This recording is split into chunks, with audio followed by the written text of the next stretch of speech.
Direktur Utama BPJS Ali Gufron mengatakan belum adanya rencana penyamarataan tarif kelas 1,2 dan 3 BPJS. Sementara diketahui, sistem kelas BPJS akan digantikan oleh kelas rawat inap standar atau KRIS yang menyamakan semua standar ruang rawat inap baik untuk warga dengan BPJS kelas 1, 2, maupun 3. Untuk implementasi Perpres 59, kita perlu melihat beberapa hal yang perlu disiapkan. Kita mengevaluasi kita perlu mengevaluasi persiapan dari pelaksanaan Perpres tersebut yang dibahas, baik dari dimensi keberlanjutan akses dan keberlanjutan anggaran, termasuk iuran dan sebagainya. Saya kira itu penting karena fakta sosial juga menjadi bagian penting di dalam implementasi Perpres itu. Tapi memang sebenarnya kita juga punya tugas semuanya untuk bisa tegak lurus pada undang-undang yang merupakan bagian dari amanah dari masyarakat untuk meningkatkan mutu layanan, keselamatan pasien, dan kenyamanan pasien berlanjutnya. Gitu. Ya, oke. Pak, tadi kan banyak penolakan. Banyak akhirnya kan didorong untuk ditunda dulu begitu penerapan KRIS. Nah, ini dari DJSN itu belum ditetapkan karena masih akan dievaluasi bersama. Kita berempat, DJSN, Kemenkes, BPJS Kesehatan, dan Dewas. Termasuk nanti juga akan mempertimbangkan soal keuangan. Dia akan dipertimbangkan kembali setelah ada evaluasi. Kita punya kewajiban untuk melaporkan hal ini secara periodik kepada DPR.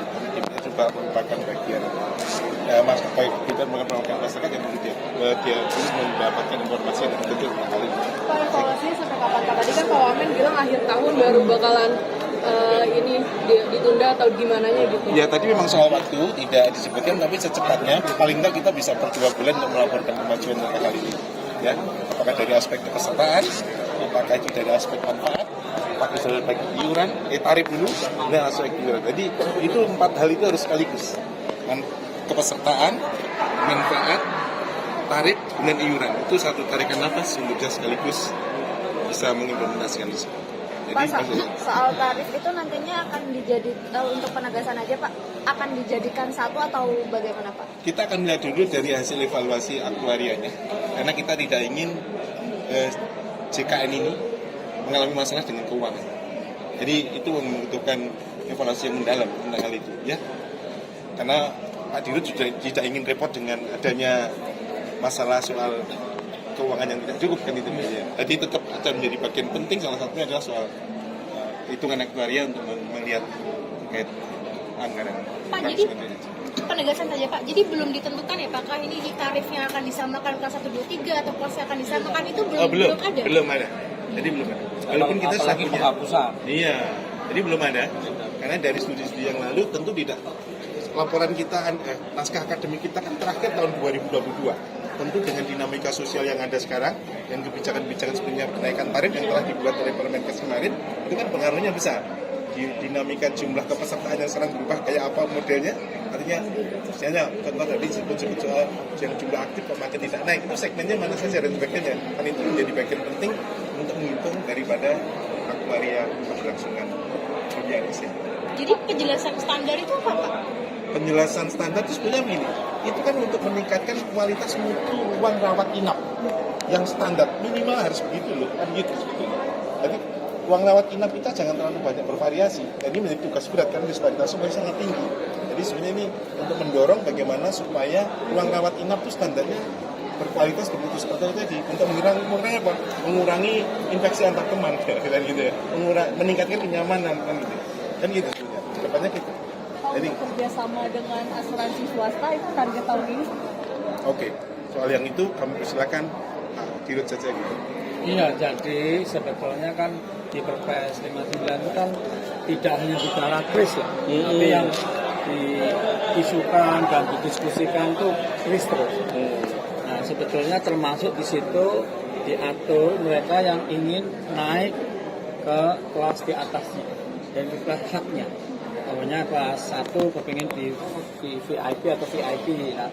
Itu perbedaan itu antara tarif ya yang dari BPJS dengan nanti yang dia karena naik kelasnya itu bisa dibayar sendiri atau dibayar oleh perusahaan di mana dia bekerja atau dibayar oleh AKT tadi, asuransi kesehatan tambahan.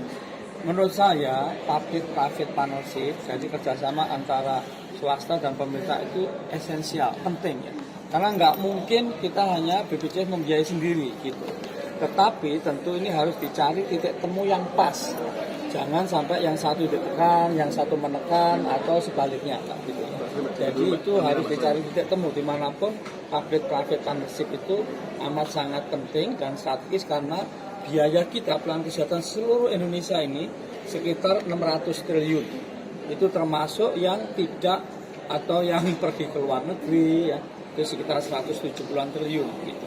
BPJS tahun ini anggarannya spending disetujui itu 176 triliun. Ya, gitu.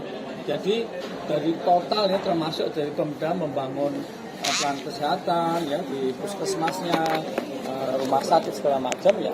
Ini saya kira harus dihitung dan keseluruhan itu sekitar 600 triliun. Nah, berikutnya adalah tadi disepakati, kesepakatan itu tertulis ya. Nanti Anda bisa lihat sendiri seperti apa kesepakatan rapat RDP hari ini. Yang jelas dievaluasi lagi. Kita akan mengevaluasi kira-kira nanti satu tarikan napas paketnya seperti apa, tarif dan iurannya. Yang jelas BPJS untuk mengevaluasi mengusulkan yang lebih komprehensif yang tadi disampaikan akan dilaporkan secara berkala atau rutin kepada DPR hasil evaluasi itu, tetapi yang mengevaluasi leading sektornya memang BPJS diikutkan tapi bukan BPJS ya. Jadi Kementerian Kesehatan atau BPJS Kemenkes gitu. Nah, BPJS mengusulkan untuk evaluasi itu harus komprehensif termasuk ditanyakan kepada peserta JKN. Dia itu ability atau kemampuan ya dan willingness to pay-nya, kemauan untuk membayarnya itu seberapa gitu. Itu harus menjadi pertimbangan dan evaluasi ke depan. Seperti itu. Kenapa perlu melibatkan peserta, Pak? Dalam hal ini kan Pak. Peserta kan yang pertama. Istilahnya kan subjek ya. Jangan sampai peserta itu hanya menjadi objek. Kita harus memanusiakan manusia. Peserta yang menjadi ini jangan sampai bikin kebijakan tanpa mengikutkan peserta. Gitu. Berarti selama ini belum ada keterlibatan peserta, Pak? Saya tidak tahu, tapi waktu RDP yang dulu sudah kami sampaikan juga hal yang sama. Gitu. Karena menurut saya paling menentukan itu ya masyarakat. Gitu. Dia maunya seperti apa, kemampuannya seperti apa. Itu kemauannya ya, tidak hanya kemampuan, tapi kemauannya seperti apa. Gitu.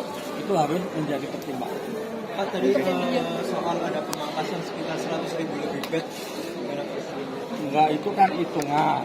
Kalau di dalam PP 47 di tahun 2021 itu ada di pasal 36, ada di pasal kalau nggak salah ada lupa aku 17. Nah, itu kan bahwa kris ini sebetulnya di situ disebutkan untuk penerima bantuan iuran. Nah, jadi untuk itu, nah dalam perjalanan kan kita kadang-kadang masih diskusi gitu, jadi belum utuh gitu, sehingga di Perpres 59 pun belum utuh gitu. Maka saya sering guyonan di Undang-Undang SCSN itu disebutkan bagi mereka yang memerlukan rawat inap maka disediakan rawat inap standar gitu ya. Terus di penjelasan itu dikatakan sudah jelas, maka saya guyonan saya tambah sudah jelas bahwa tidak jelas. Kenapa? Kalau jelas kan nggak ada diskusi. Sampai sekarang diskusi terus. Kenapa? Karena memang belum begitu jelas. Nah, gitu. Nah, kita evaluasi. Ini perpresnya ini 59 nanti dievaluasi. Kita tentukan kemudian. Jadi cuma 24.000 sekian dari itu kemungkinan berkurang. Itu kalau hitungan di luar 40%, 60%. Ya. Di luar PP 47 tahun 2021. Hanya dihitung sekarang itu kami kan punya kepala cabang, punya direksi kan wilayah ya, setiap wilayah seluruh Indonesia itu melaporkan berapa bednya. Nah itu yang kelas 1 berapa, kelas 2 berapa, kelas 3 berapa. Seandainya ini menjadi satu gitu, itu berkurang sekitar 24.000 lebih. Tapi kalau yang Anda tanyakan itu kalau dikaitkan dengan peraturan pemerintah nomor 47 tahun 2021 di mana minimum maaf Paling sedikit, paling ya. sedikit ya. Rumah sakit itu menyediakan perawat inap standar untuk swasta 40%. Itu swasta. Tapi ini belum loh ya. Ya belum. Ini belum. Jangan ini nanti Seandainya di rumah kau punya sakit. sayap. Iya. Jadi nanti masih dievaluasi. Iya, Kuncinya evaluasi. seandainya.